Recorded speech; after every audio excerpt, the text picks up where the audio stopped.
Sabi ng isa sa mga labis na pumupuring ito, "O dakilang hari, ikaw ang pinakamakapangyarihan sa lahat ng hari sa daigdig. Ikaw ang Panginoon ng lupa at pati na ng dagat. Magsalita ka lamang at susundin nila ang utos mo." Sa simula ay hindi pinakinggan ni Haring Kanoto ang mga salitang ito. Subalit paulit-ulit na binubulungan siya ng mga huwad na kaibigan hanggang sa naniwala si Haring Kanoto sa kanilang labis na papuri. Inutos ni Haring Kanoto na dalhin ang kanyang trono sa pangpang ng dagat. Dito ay hinintay niyang dumating ang alon at naupo siya sa trono. Nang malapit na ang alon ay sumigaw si Haring Kanoto ng ganito, "O mga alon, iniutos ko sa inyo, huwag lalapit dito sa trono ng inyong makapangyarihan hari. Magbalik kayo sa dagat at huwag ninyo akong basain." Subalit, hindi nakinig ang mga alon kay Haring Kanoto. Nagpatuloy sila sa pangpang patungo sa trono ng hari at binasa nila ang kanyang mga paa. Napangiti si Haring Kanoto at tinawag niya ang kanyang mga huwad na kaibigan. "Nakita na ninyo," sabi ni Haring Kanoto, "napakaliit ng kapangyarihan ng isang hari dito sa lupa. Tandaan ninyo na tanging Diyos lamang ang makapangyarihan at siya lamang ang makapag-utos sa dagat na wag ng umalon." Yan po nagtatapos ang ating kwento. Pero meron tayong mapupulot na aral sa kwentong ito. Sinasabi natin na ang Diyos ay makapangyarihan sa lahat. Tawag natin sa Ingles, Almighty, sapagkat nagagawa niya ang anuman bagay na nais niya. Kahit na sino pa mang dakilang hari dito sa lupa ay hindi maaring makapag-utos sa kalikasan upang sundin siya. Ang may kapal lamang ang tanging sinusunod ng kalikasan sapagkat siya ang may likha nito. Alalahanin natin na ang Diyos ay walang simula. Noong pa man ay naroon na siya. Wala ring katapusan ng Diyos. Siya ay may likha ng lahat ng bagay at makapangyarihan sa lahat. Kaya nga, kapag tumingala tayo sa langit at nakita natin ang araw o mga bituin at buwan, kapag tumingin tayo sa ating paligid at nakita natin ang bulaklak, mga halaman, mga punong kahoy, bundok, ilog at dagat, kapag nakita natin ang kalikasan, ay isipin natin ang walang hanggang kapangyarihan ng Diyos. Napakaganda ng ating paligid, napakaganda ng kalikasan, at iyan ay isa lamang maliit na bahagi ng kagandahan ng Diyos na may likha ng lahat. Mga kaibigan, ito po muli si Father Bus Bombasi OP na nag-aanyaya sa inyo na makinig muli sa ating mga kwento. Stay tuned. God bless you.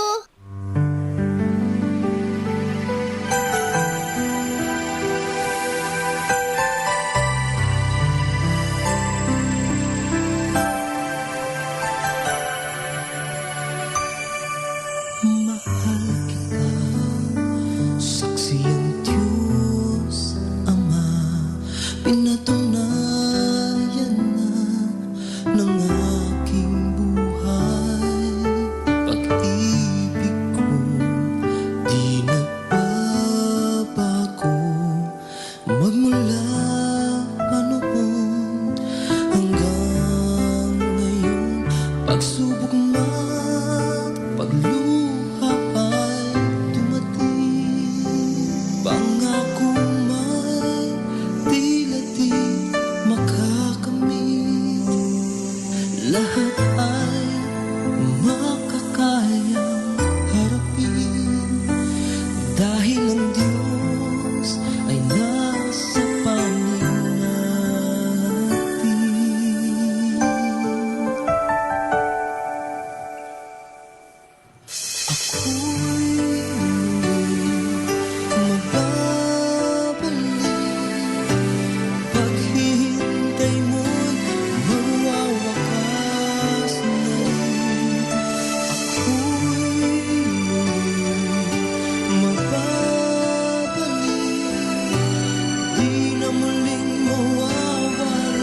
sa piling.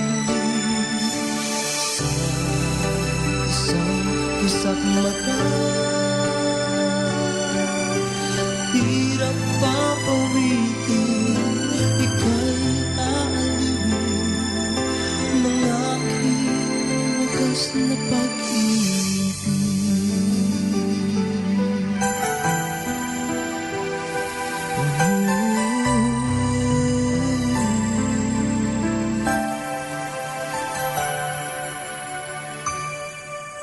Lumipas man ang mahabang panahon, mananatili ka sa aking puso. Ang nais ko'y pagkatiwalaan mo, magbabalik muli sa'yo. Pagsubok man, pagluha ay dumating, pangako may tila di makakamit. Ang lahat ay makakayang harapin, dahil ang Diyos ay nasa panig natin.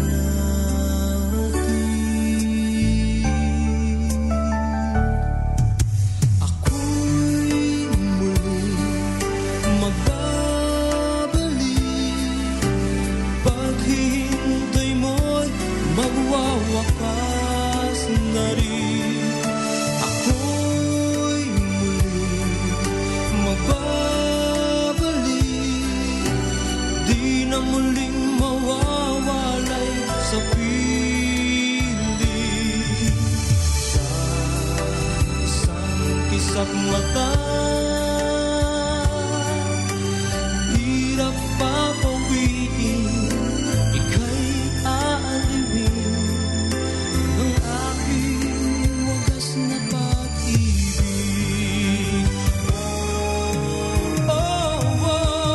Ako'y muling magbabalik, paghihintay mo'y magwawakas na rin. Ako'y muling magbabalik, di na muling mawawalay sa piling. Sa isang kisap mata,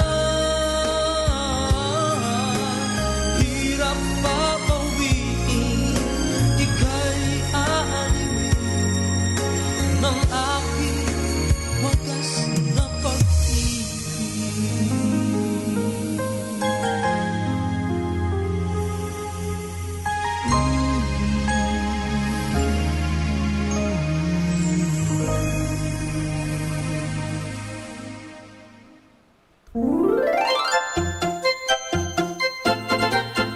Manaoag Dominican Radio Christmas Countdown. Christmas Countdown. Christmas Countdown. It's 76 days before Christmas.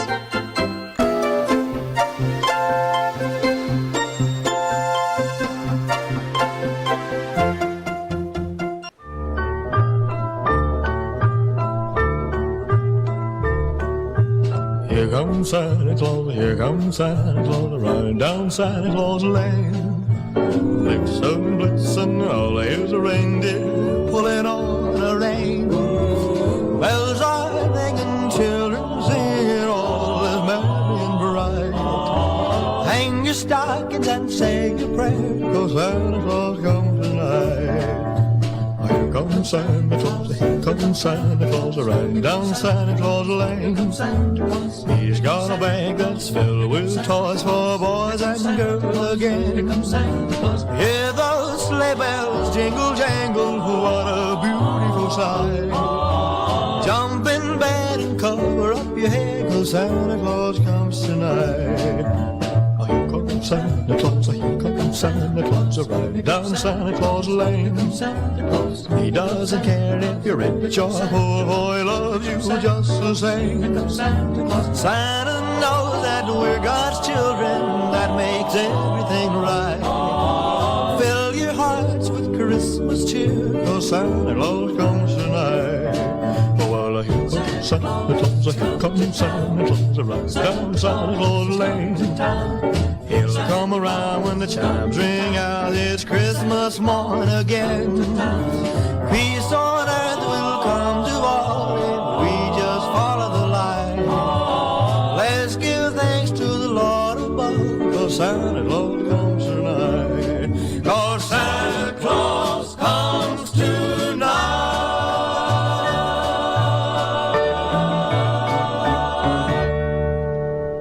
Kasama, Merry Christmas! What do you need? What fears do you hide when you're on your knees?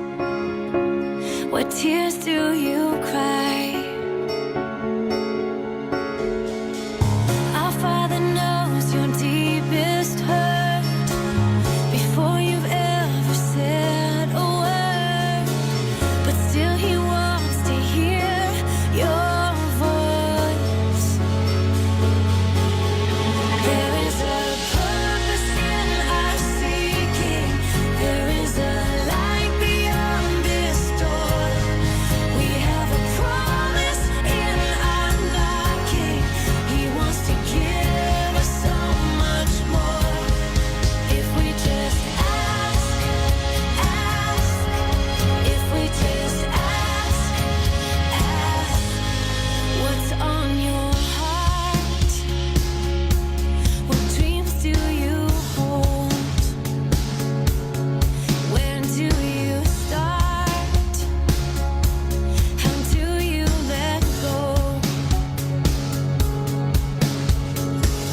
Our Father knows your deepest hurt before you've ever said a word, but still He wants to hear your voice.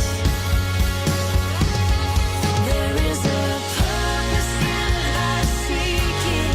There is a light beyond this door. We have a promise in our knocking. He wants to give us so much more. If we just ask, if we just ask, we'll find what we're looking for.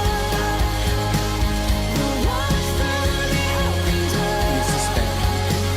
His promise, His presence, we can be sure. There is a purpose in our seeking. There is a light beyond this door. To those who trust in His grace.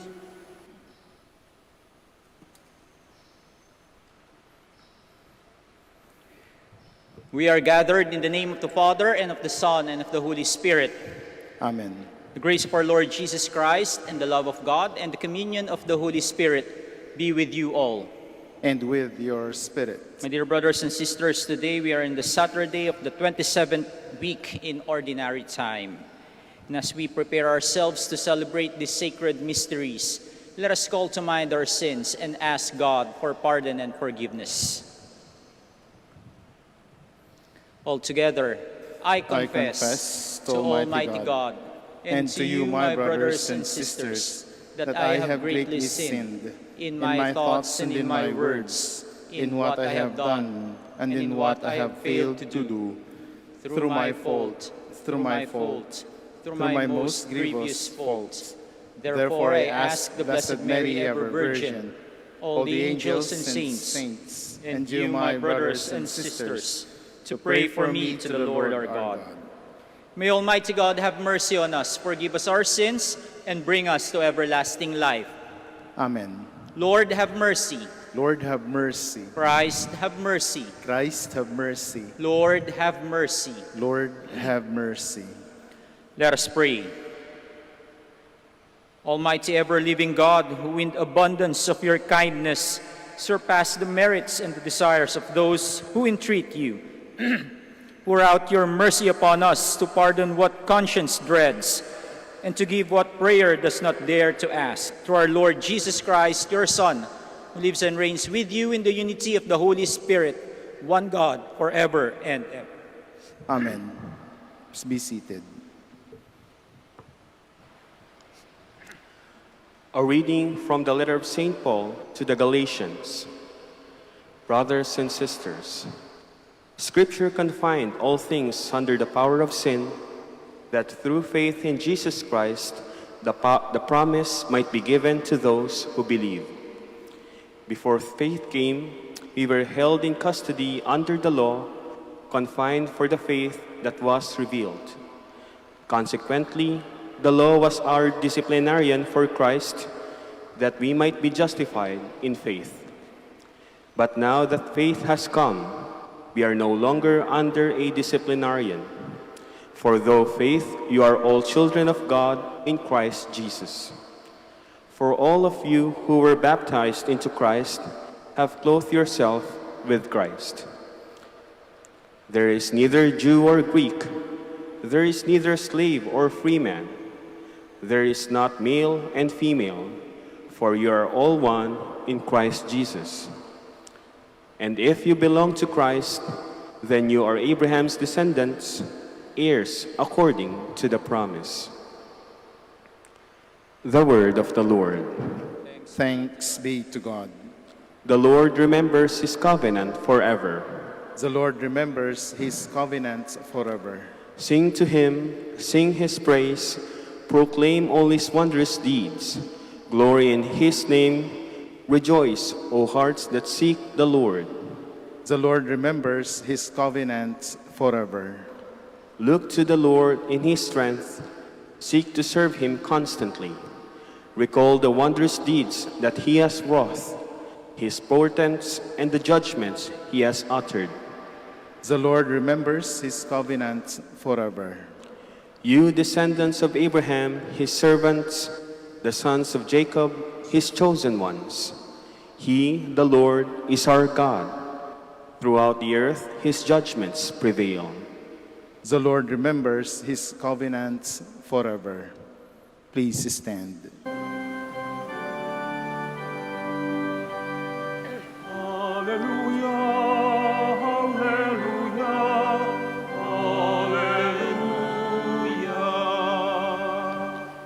Blessed are those who hear the word of God and observe it.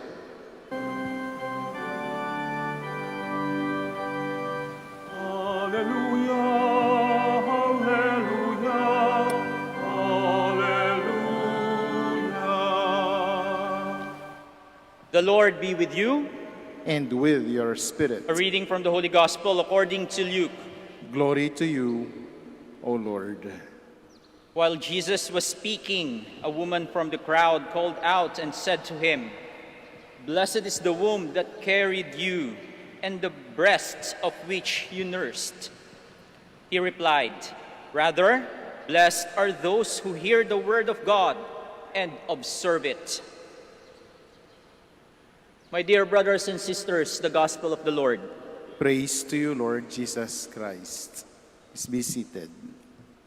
Mga kapatid, ang ating ebanghelyong nabasa sa araw na ito ay napakaiksi. Ganun pa man, kahit maiksi ito ay napakalaman. Kung ating susuriin, sinabi ng Panginoon ay, "Rather, blessed are those who hear the word of God and observe it." Hearing, when we hear, we listen. Kaya nga ang the word listen contains the same letters as the word silent. Pag pinagpaliktad-baliktad nyo yung salitang listen, yung mga letters nito, makakabuo kayo ng salitang silent. Mapapakinggan natin ng mabuti ang isang bagay kung marunong tayong tumahimik. It is in silence that we can truly listen. Nowadays, madami tayong hinaharap na sitwasyon kung saan mahirap humanap ng katahimikan. No? Ngayon pa nga lang siguro, hawak-hawak nyo na yung cellphone ninyo.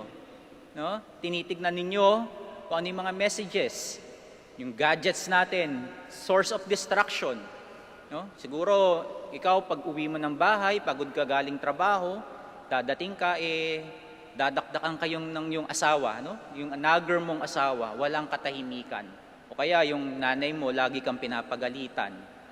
No? Maraming source of noise sa ating kapaligiran. Kaya napakahirap humanap ng katahimikan. Nandyan yung mga external factors nga na sinabi natin.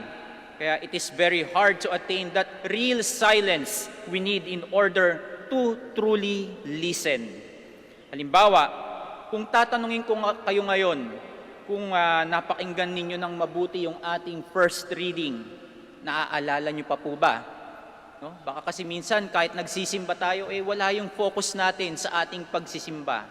No, iniisip natin, naku, magla-lunch na, ano kaya ang bibiling kong ulam sa palengke mamaya? O kaya naku, naglalaro ngayon yung Lakers and Miami, sino kaya yung nananalo? No, we are thinking of so many things rather than focusing ourselves, no?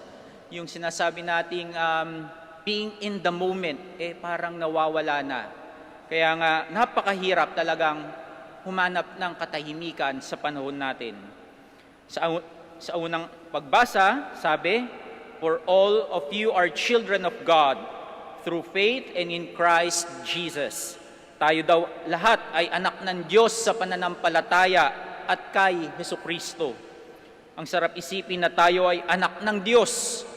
Pag tayo ay nakinig sa Kanyang salita, if we truly listen, magagampanan natin ang pagiging anak natin ng anak ng Diyos. Dahil sa pakikinig, matututunan natin kung paano maging mabuti sa ating kapwa. Sa ating ebanghelyo ngayon, kinukumpirma ng Panginoon na ang mga nakikinig sa Kanya, sa salita ng Diyos, ay pinagpala. More blessed still are those who hear the word of God and keep it. Listening is different from hearing. Listening is working on what you have heard. Sa panahon ngayon, ano nga ba ang pinipili nating pakinggan? Sa mga kabataan, ngayon ay madalas ang kaharap nila ay yung kanilang mga gadgets nga, no? Yung cellphone or tablets. 78% of the young people are using their phones for gaming, and around that same number, they're also using it for social media. Ito ang mga bagay na di lang nila nakikita, but also an avenue for them to choose what they can listen to. Kung madalas mo na marinig ang labanan sa Mobile Legend, kayo po ba yung mga gamers, no? ML, maaaring ma-absorb mo or maging immune ka sa pakikipag-away sa kapwa mo. Kung ang lagi mong naririnig sa cellphone mo ay about showbiz, no? Baka magaya ka, no? Na may hilig ka ng kumuha ng mga chismis. Or kung lagi mo lang nakikita sa iyong cellphone ay yung mga masasamang comments, no? Sa mga social issues, maaring madala ka nito at maaring ikaw din ay magbigay ng yung mga masasamang opinyon at hindi mo na naiisip na gawin ang iyong responsibilidad bilang isang mamamayan ng ating bansa. Listening is very much emphasized in our short gospel for today. But the first part also is very important. A woman in the crowd raised her voice and said, "Blessed the womb that bore you and the breast that fed you."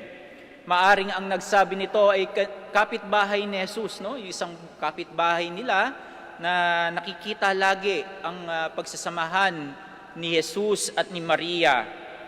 At hindi lamang siya kay Jesus humanga, kundi sa kanyang ina. Di po ba pag may nakita tayong maganda sa isang tao, ito ay isang refleksyon kung paano siya pinalaki ng kanyang mga magulang. Si Maria ay tunay na pinagpala, pero bakit natin sinasabi na siya ay tunay na pinagpala? Dahil siya ay nakinig sa Diyos. Mary is our model in listening. When God asked her through Angel Gabriel to become the mother of Jesus, she listened and agreed. Pinakinggan niya ang salita ng Panginoon. Pinalaki niya ng mabuti si Jesus. Pinakinggan niya ang iyak, mga kwento, mga explanation, at mga pangaral ng kanyang anak na si Jesus. Si Maria ang tunay na ehemplo ng pakikinig. Siya ang modelo ng pagsasagawa ng mga bagay na kanyang napakinggan. And how did Mary listen? Mary listened silently. She listened silently. Here are some instances. When she was about to give birth to Jesus, she listened to the lead of Joseph. She did not complain that she will give birth in a stable. When they lost Jesus in the temple and found him, and then Jesus told her, "Don't you know that I am in my Father's house?" The initial reaction may be to scold the child, but she kept everything in her heart. When Jesus was asked, "Who is your mother, your brother or sister?" Jesus answered, "Whoever does the will of my Father is my mother, sister, or brother." Hindi sinabi ni Mary, "Oy, present, ako yung nanay ni Jesus." Hindi niya pinagsigawan. On the cross, where Jesus suffered and died, Mary just listened to his last word. "Mother, behold your son, and son, behold your mother." She was silent, and now she became the mother of the church. Mary is the true exemplar of the word listen, because she knows how to be silent. Kaya kung tayo'y makikinig, kailangan tayong manahimik. Tayo ay matututong manahimik habang tayo ay nakikinig. Malaman sana natin kung paano makinig na may tunay na katahimikan sa ating puso at isipan. Sa parang ito, matutularan natin ang pakikinig ni Maria at tayo din ay pagpapalain ng ating Diyos.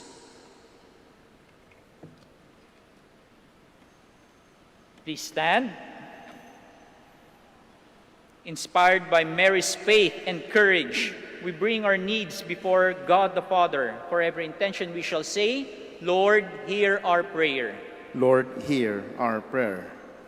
That under the patronage of Mary, the leaders of the Church may bring God's people closer to Christ by their preaching and example. Let us pray to the Lord. Lord, hear our prayer. That, like Mary, we may welcome the Word of God into our hearts and respond to it with generosity. Let us pray to the Lord. Lord, hear our prayer. That, following the example of Mary, mothers may make their homes dwelling places of love and holiness. Let us pray to the Lord. Lord, hear our prayer. That God may look with compassion on the sick with the help of Mary. Let us pray to the Lord. Lord, hear our prayer. That the dead may enjoy eternal happiness in the company of Mary and the saints. Let us pray to the Lord. Lord, hear our prayer.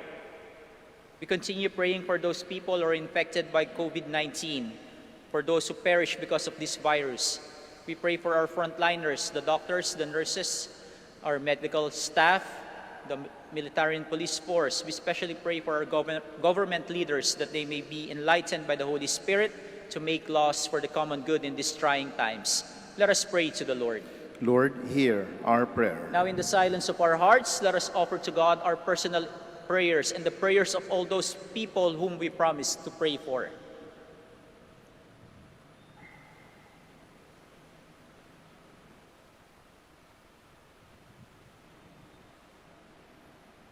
Heavenly Father, you chose Mary to be the mother of your Son. Help us through her intercession that we may treasure the memory of your Son's death and resurrection. We ask this through Christ our Lord. Amen. Please be seated.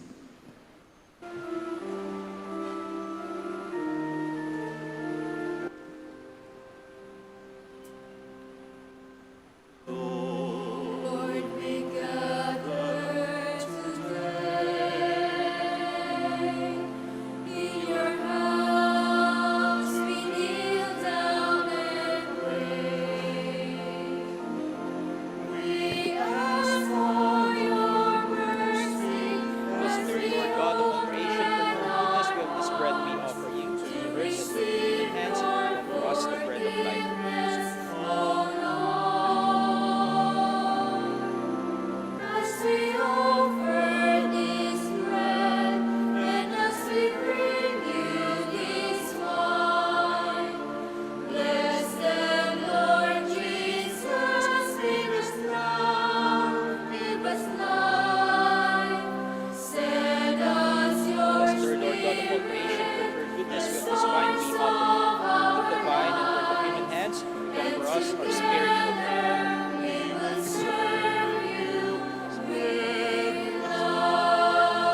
Please stand.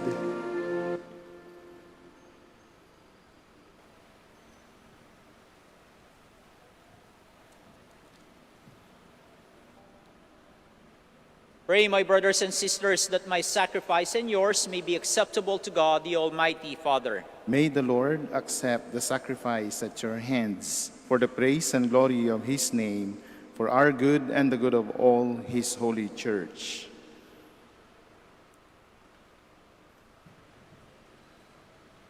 Receive, O Lord, the offerings of our devotion, and grant that we who celebrate your Son's work of boundless charity may, through the example of the Blessed Virgin Mary, be confirmed in love of you and of our neighbor, through Christ our Lord. Amen. The Lord be with you. And with your spirit, Lift up your hearts. we lift them up to the Lord. Let us give thanks to the Lord our God. It is right and just. It is truly right and just, our duty and our salvation, to praise your mighty deeds in the exaltation of all the saints, and especially as we celebrate the memory of the Blessed Virgin Mary, to proclaim your kindness as we echo her thankful hymn of praise. For truly even to earth's ends you have done great things, and extended your abundant mercy from age to age. When you looked on the lowliness of your handmaid, you gave us through her, the author of our salvation, your Son, Jesus Christ, our Lord. Through him, the host of angels adores your majesty and rejoices in your presence forever. May our voices, we pray, join with theirs in one chorus of exultant praise as we acclaim. Holy, Holy, holy, holy Lord God of hosts, heaven and earth are full of your glory. Hosanna in the highest. Blessed is he who comes in the name of the Lord. Hosanna in the highest. Please kneel. You are indeed holy, O Lord, the fount of all holiness. Make holy, therefore, these gifts, we pray, by sending down your Spirit upon them like the dewfall, so that they may become for us the body and blood of our Lord Jesus Christ. At the time he was betrayed and entered willingly into his passion, he took bread and, giving thanks, broke it, gave it to his disciples, saying, "Take this, all of you, and eat of it, for this is my body, which will be given up for you."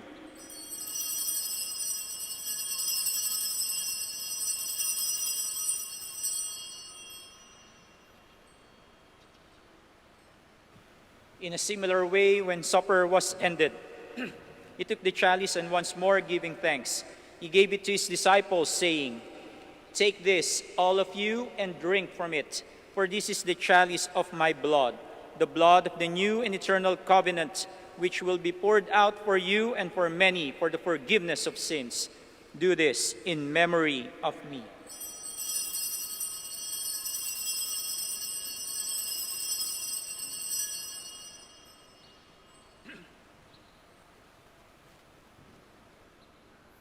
The mystery of faith. We proclaim your death, O Lord, and profess your resurrection until you come again. Therefore, as we celebrate the memorial of his death and resurrection, we offer you, Lord, the bread of life and the chalice of salvation, giving thanks that you have held us worthy to be in your presence and minister to you. Humbly we pray that, partaking of the body and blood of Christ, we may be gathered into one by the Holy Spirit. Remember, Lord, your church spread throughout the world, and bring her to the fullness of charity, together with Francis our Pope, Socrates our Bishop, and all the clergy. Remember also our brothers and sisters who have fallen asleep in the hope of the resurrection, and all who have died in your mercy. Welcome them into the light of your face. Have mercy on us all, we pray, that with the Blessed Virgin Mary, Mother of God, with Saint Joseph, her most chaste spouse, with the blessed apostles, with Saint Dominic, Saint Catherine, and all the saints who have pleased you throughout the ages, we may merit to be co-heirs to eternal life, and may praise and glorify you through your Son, Jesus Christ. Through him, and with him, and in him, O God, Almighty Father, in the unity of the Holy Spirit, all glory and honor is yours forever and ever. Amen. Please stand. At the Savior's command and formed by divine teaching, we dare to pray.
Deliver us, Lord, we pray, from every evil. Graciously grant peace in our days, that by the help of your mercy we may be always free from sin and safe from all distress, as we await the blessed hope and the coming of our Savior, Jesus Christ. For the kingdom, the power, and the glory are yours now and forever. Lord Jesus Christ, who said to your apostles, "Peace I leave you, my peace I give you," look not on our sins, but on the faith of your church, and graciously grant her peace and unity in accordance with your will, who live and reign forever and ever. Amen. The peace of the Lord be with you always. And with your spirit. Now let us offer each other the sign of peace. Peace be with you. Peace be with you. Peace be with you. Peace. Lamb of God, Lamb of God, you take away the sins of the world, have mercy on us. Lamb of God, you take away the sins of the world, have mercy on us. Lamb of God, you take away the sins of the world, grant us peace. Please kneel.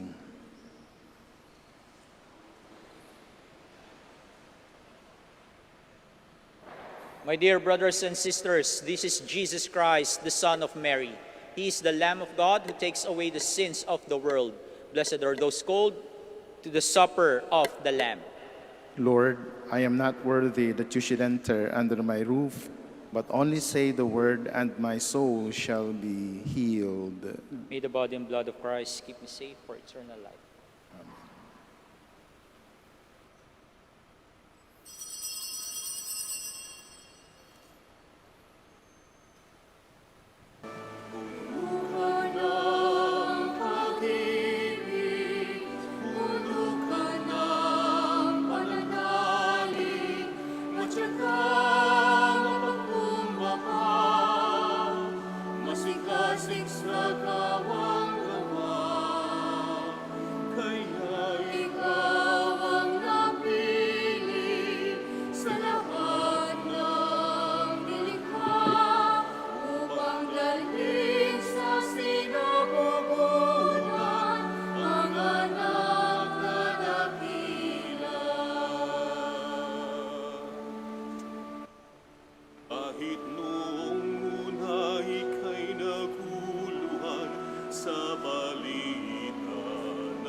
Let us pray. Please stand. Grant to your church, O Lord, that strengthened by the power of this sacrament, she may eagerly walk in the pathways of the gospel until she reach the blessed vision of peace, which the Virgin Mary, your lowly handmaid, already enjoys eternally in glory, through Christ our Lord. Amen. Please kneel for the Oratio Imperata. Altogether we pray. God our Father, we come to you in our need to ask your protection against the COVID-19 that has claimed lives and has affected many. We pray for the grace for the people tasked with studying the nature and cause of this virus and its disease, and of stemming the tide of its transmission. Guide the hands and minds of medical experts that they may minister to the sick with competence and compassion, and of those governments and private agencies that must find cure and solution to this pandemic. We pray for those afflicted. May they be restored to health soon. Grant us the grace to work for the good of all and to help those in need. Grant this through our Lord Jesus Christ, your Son, who lives and reigns with you in the unity of the Holy Spirit, God forever and ever. Amen. Mary, help of all Christians. Pray for us. Saint Raphael the Archangel. Pray for us. San Roque. Pray for us. San Lorenzo Ruiz. Pray for us. San Pedro Calungsod. Pray for us. Please stand. Maraming salamat po sa inyong pakikisa sa ating banal na misa. The Lord be with you. And with your spirit. And may Almighty God bless you, the Father, the Son, and the Holy Spirit. Amen. The Mass is ended. Go in peace. Thanks be to God. We shall now pray the prayer for the blessing of the sick and prayer for the blessing of rosaries and other religious articles. Our help is in the name of the Lord, who made heaven and earth. God, our Almighty Father, by your blessing you give us strength and support in our frailty. Turn with kindness toward our sick brothers and sisters. Free them from all illness and restore them to good health. Through the intercession of Our Lady of the Rosary of Manaoag, so that in the sure knowledge of your goodness they will gratefully bless your holy name. We ask this through Christ our Lord. Amen. In memory of the mysteries of the life, death, and resurrection of our Lord Jesus Christ, and to the honor and glory of the Blessed Virgin Mary, Mother of Christ, Mother of the Church, Our Lady of the Rosary of Manaoag, may these rosaries, images, candles, oils, and other religious articles, and all the devotees of our Blessed Mother be blessed and made holy. In the name of the Father, and of the Son, and of the Holy Spirit. Amen. Amen.